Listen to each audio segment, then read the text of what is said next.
Ada seorang, saya tutupi, ada dua cerita. Ada seorang bertanya, Al-Imam Ibrahim Ibnu Adham, tuliskan Imam Ibrahim Ibnu Adham, ini salah satu imam sufi, ulama besar. Ditanya, wahai imam, kenapa kita berdoa tapi tidak diterima doa kita? Kenapa kita berdoa tapi kita rasa Allah belum ijabah? Kenapa kita berdoa tapi kita selalu merasa Allah belum kabulkan? Beliau menjawab, jangan lupa namanya Al-Imam Ibrahim Ibnu Adham, Ibnu Adham, salah satu ulama sufi. Dia menjawab, li'annakum araftumullaha falam tuti'uh, karena kita tahu Allah sebagai Tuhan kita tapi kita tidak benar-benar bertaat. Dan saya sudah jelaskan taat itu apa yang dimaksud adalah taat dan rasa cinta, bukan taat dan rasa terpaksa. Seolah-olah kita mau salat karena takut dihukum dan neraka, kita mau salat karena takut menjadi kafir. Kalau tidak, berarti kita menjalankan ibadah sebenarnya agar berlepas tanggung jawab, bukan karena ada rasa cinta kepada Tuhan kita Allah Subhanahu wa taala. Karena araftumullah, sudah mengenal Allah sebagai Tuhan kita tapi kita tidak bertaat sebenarnya. Wa araftumur rasula falam tattabi'u, sudah mengetahui Rasul itu siapa, Nabi Muhammad, sudah mengenal beliau sebagai utusan Allah, malah kita cinta Rasulullah padahal kita belum pernah jumpa, tapi kita tidak pernah mengikuti beliau secara total. Artinya dari sisi akhlaknya, dari sisi sikapnya, apalagi dalam urusan rumah tangga kita. Wa araftumus syaitana falam tattakhiduhu aduwa, dan sudah mengetahui syaitan sebagai musuh tapi kita tidak menjadikan sebagai musuh, malah kita menjadikan sebagai teman. Kita selalu ikutin dia. Wa araftumul qur'ana, mengetahui Quran tapi kita lalai dari Quran. Artinya kita tahu Quran itu untuk berguna dalam kehidupan kita, memimpin kita untuk keselamatan dunia akhirat, tapi kita tidak menghargai Quran. Hanya kita baca Quran saat kita lagi butuh, saat perlu. Seolah-olah kita baca mengharap berkahnya sajalah gitu. Wa araftumul mauta falam tasta'iddu lah, sudah tahu akan mati tapi belum mau bersiap. Seolah-olah kita lalai, seolah-olah mati ini belum sekarang. Bapak Ibu, saya setiap hari yakin kalau saya bangun, ya Allah, saya yakin belum bisa tidur lagi karena sudah tidur di alam lain. Saya termasuk jarang jumpa istri, ini baru sama saya, tapi setiap saya ketemu pasti saya bahas sama dia kematian. Habis saya bahas kematian, saya tidur enak, dia tidak bisa tidur karena enak mati. Sampai saya melihat kasihan, dia rasa sudah tidak enak, dia bilang sudah jarang ketemu, begitu ketemu malah ingat mati mulu. Memang sebenarnya ini sebuah, kalau kita ingat mati terus, sungguh Bapak Ibu, kita tidak enak, tidak bisa nikmat hidup. Oleh karena itu rahmat dari Allah membuat kita kadang-kadang lupa mati, agak sedikit lupa agar bisa beraktivitas. Tapi kalau 24 jam ingat mati, mana bisa nikmat enak, mana bisa nikmat makan, mana bisa beraktivitas. Setiap kemana-mana mati. Berat. Terus wa araftumul jannah falam tatlubuha, sudah tahu surga tapi kita tidak mengharapkan sebenarnya surga itu. Dan wa araftumun nar, sudah tahu neraka jahannam tapi kita tidak ada rasa takut. Ini yang membuat doa kita ditolak. Sudah dikasih tahu habis waktu, tapi saya bilang satu cerita lah, satu cerita. Tidak apa-apa kita langgar aturan sunnah kelapa. Lanjut ya. Lanjutkan.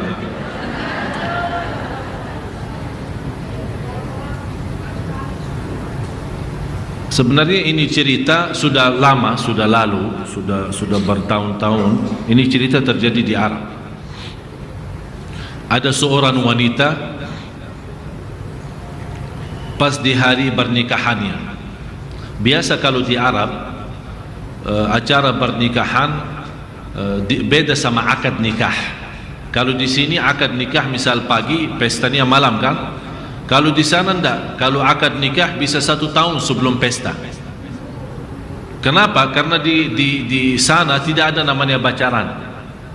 Dan saya sarankan kepada banyak jamaah, salah satu cara untuk kita mengatasi masalah kita seperti masalah bacaran termasuk dosa besar, saya bilang kenapa tidak disisihkan seperti di Arab.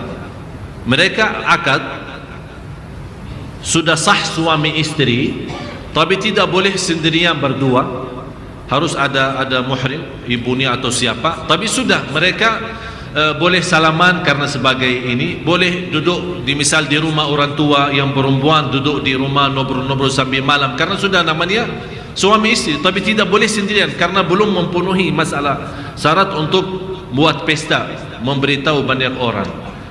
Jadi selama dalam 1 tahun ini mereka sebenarnya saling mengenal. Kalau memang sudah cocok, lanjut. Kalau tidak, pisah. Sekarang kita melihat apa? Bebas pacaran. Habis itu barangkali ya tidak semua sama ya, tidak semua sama. Tapi ada juga, malah saya hari ini ketemu seorang yang datang minta tolong jalan keluarnya karena dia berbuat sebuah kesalahan, pacaran sama seorang wanita sampai dia bisa hamil. Sekarang dia mencari jalan keluar.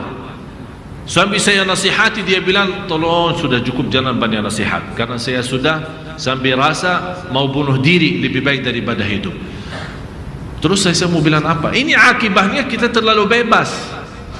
Indonesia yang terkenal negara yang terbesar Islam, tapi mohon maaf dalam hal ini terlalu bebas.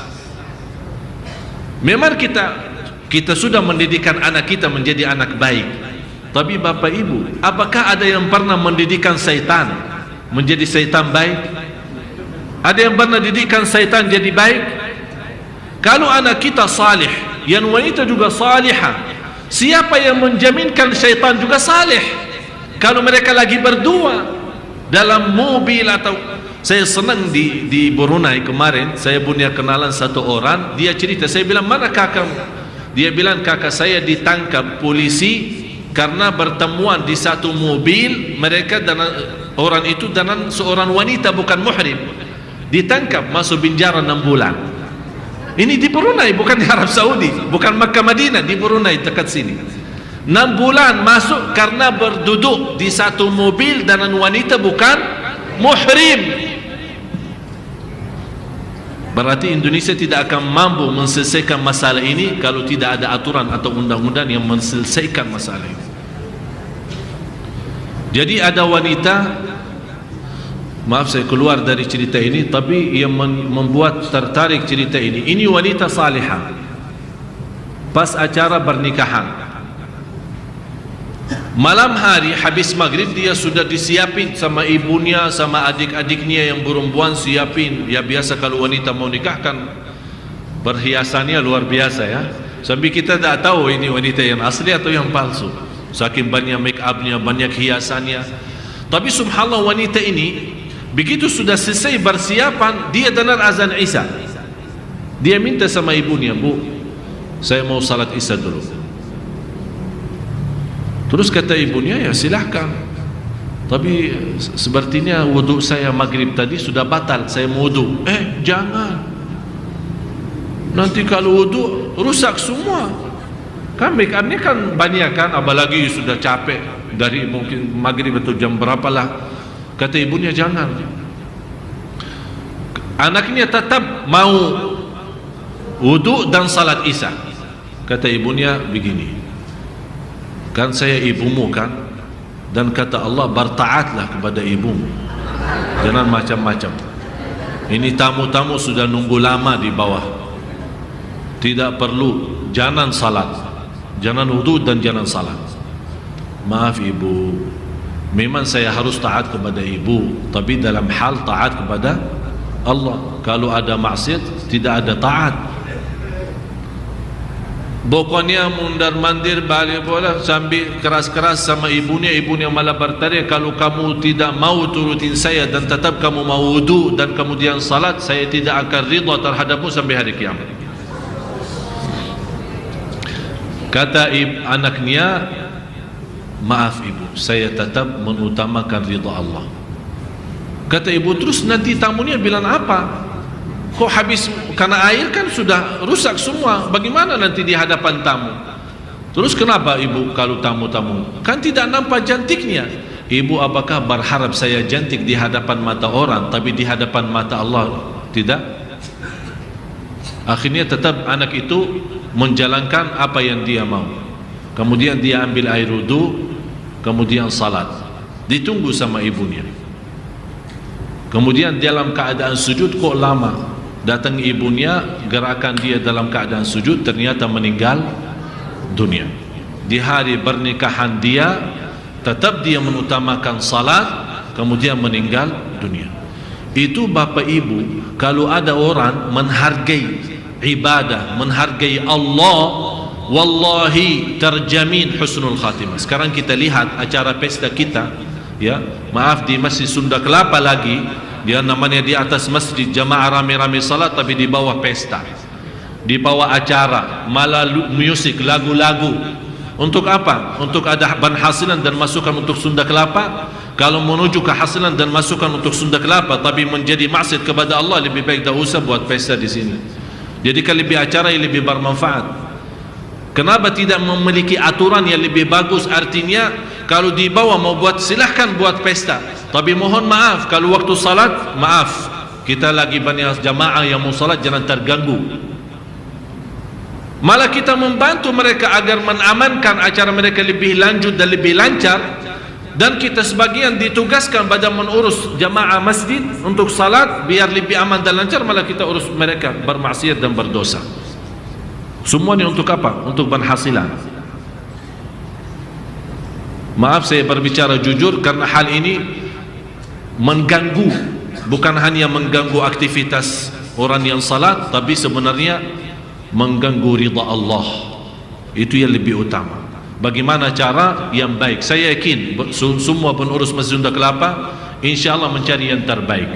Dan kalau ada kekurangan, harus bapak ibu maklum, kita semua kan manusia, tidak ada sempurna, tapi saling bersatu insya Allah akan menuju kepada kesempurnaan.